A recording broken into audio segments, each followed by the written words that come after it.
Okay, so I just watched Wonder Woman 1984, and it was pretty good.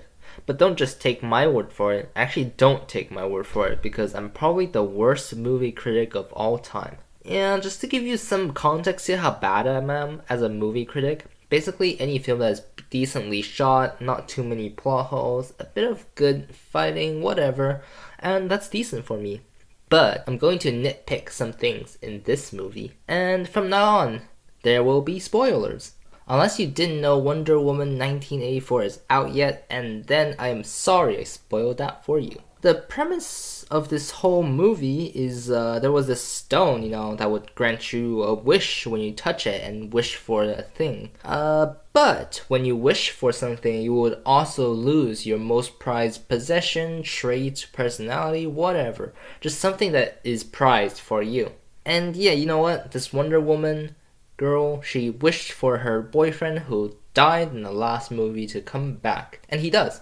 And then this Max dude, which is the main villain, who is like a unsuccessful business oil businessman, well, he just wished to become one with the stone, and yeah, I guess it just worked. And from now on, people can wish through him like the stone, and whenever someone wishes through him, he can take some of their possessions. And yeah, well, this stone that has appeared is pretty evil actually, and it has destroyed every civilization it has been in. So, you know what? Wonder Woman's like, nope, this is not good. We have to stop him from granting all these wishes because it's gonna destroy the world. And yeah, so basically that's what the story is, the plot is, okay?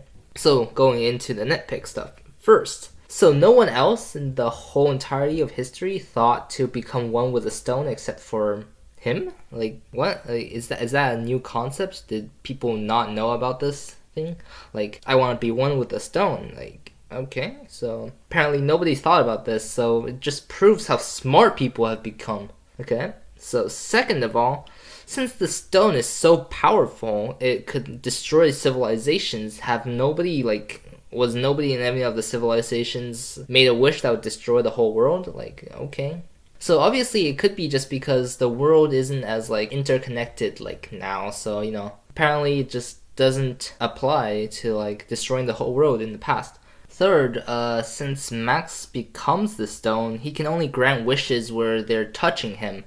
Basically just how the stone used to work, because you can't just say, I wish for a fortune while looking at the stone. You have to actually touch it. And it has also proven that people need to touch him for him to grant wishes. Like, you have to grab his hand or something and go I wish for a porch or whatever. And it is shown in the movie as one scene, this guy says, I wish for something, and then Max was like, touch me, and then say it again, and I will grant your wish. And yeah, he does, and he grants his wish. But he didn't grant his wish while he said it to him directly, face to face. So it basically means just he has to be touched to grant wishes. And then, apparently, once he went on TV to broadcast himself onto every TV in the world, he suddenly gained the ability to grant wishes through the screen? Hello? I mean, obviously it could be just his powers evolved with him, but if the movie is to be believed, the president said that this transmission thing touches everyone. And yeah, if that's the case, kind of a wild stretch, don't you think? Well, 4. When her Wonder Woman's boyfriend comes back, he doesn't just poof into the world. He comes into another person who has already existed in this world's body. So, where did that guy's soul go? So did he just get kicked out? What? Or does he exist as a second personality in the back of Steve's head? Or the person who is taken over by Steve's head? Or does he just die? Is this murder or whatever? What? I don't know. But this isn't that important because Diana has to renounce her wish in the end, so this person gets to be him again. But what if Steve was able to stay, so basically they just killed this guy? He just doesn't exist in this world anymore?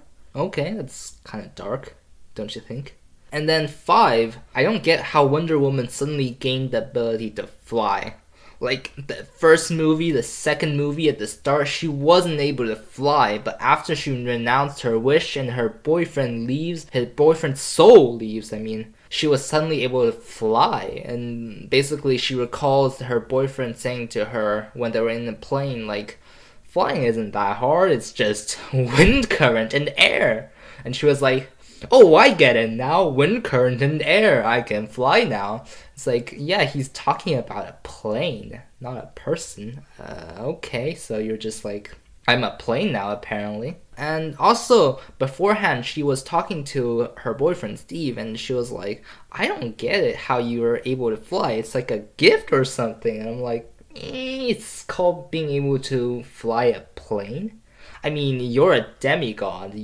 You're probably really smart. You have great eyesight, so I think you can also fly a plane if you tried. It's nothing that special, honestly. And yeah, so basically it's really weird because she's just able to fly after thinking, oh, it's just wind current and air. Woo! I can fly. And also, she was able to lasso lightning. Like, what? You can just like, it's like a speed boost in video games. It's like lightning-shaped speed boosts. You're like, woo! I got one of these speed boosts. I can go faster. So basically, that's how Wonder Woman works. That's pretty cool. And finally, my last nitpick of this movie, which is also like the climax, you can call it. It's like where Maxwell is just insane. He's so powerful. Wonder Woman couldn't stop him now. So she says to the entire world that, because the broadcasting is still going on, so she talks to the entire world, goes like, renounce your wishes. The world is beautiful enough without these wishes. You're all great without these wishes. These wishes are bad. They take away your most prized possession. Oh my god, like, renounce these wishes or the world's gonna end. Whoa. And they just do. People are like, oh, whoa, so no way, these wishes are bad apparently, so I need to renounce all these wishes. Of course I would get some people, obviously, like this guy who wished that he was like the king of this land or whatever. He wished that, and then this guy Max took away his security, so he's like very unsafe as a king. So basically he would want to renounce his wish. And then the president that wished for more nuclear weapons, so Russia is gonna go to war with them, like nuclear war. And of course he would go like, oh no, this is bad, I need to renounce my wish. But like those random people, like they might wish for like $1,000, and maybe their best trait is like something way less than $1,000, or maybe like $1 billion, whatever. Like, I don't understand why these people would like just go like, oh, understandable, these wishes are bad, so me no wishing. Okay, like, I just don't get it. Like, some people, their wishes might not have such a big impact, and obviously they probably know it. They're like, oh my god, all it took away was like half my brain, and it doesn't affect anyone else, so you know what? I want to keep this wish, you know? So yeah, I don't know why everyone just went like, okay, I see you, I see where you're coming from, but now I renounce my wish. So okay, yeah, that's my final nitpick, and basically that's it. Most of these nitpicks I came up with after the movie, except two of them, which are first, where did that guy go? Like, Steve just took over his body. Where did he go? Was he not confused when he came back? He's like, I lost 3 days or 4 days. What happened? Also, like, the other thing was how Wonder Woman could fly. I was like, wait a second, she wasn't able to fly before. How did she become able to fly? Okay, and then the rest of these are like, after the movie, I was like thinking about it, and it's like, wait a minute, that's not right.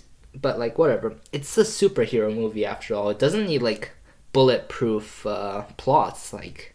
And also like the fight scenes aren't like, it was pretty cool, like, except I thought like Cheetah, like that like skin suit, I don't know that much about it, but like it doesn't look too flattering, but whatever. So yeah, I don't think this movie was bad. I just thought these are very interesting points to talk about and nitpick on. So yeah, and that's basically it. If you liked my video, then like and subscribe. And comment down below if you watched it already and you think there's other things you think that are like not as bulletproof as they seem to be. And yeah, I don't know if I'll make any of these in the future more, because I don't watch that many movies anyway. But thank you so much for watching, and have a great Christmas. Because it's still Christmas for me, and if it's Christmas for me, it's Christmas for everybody.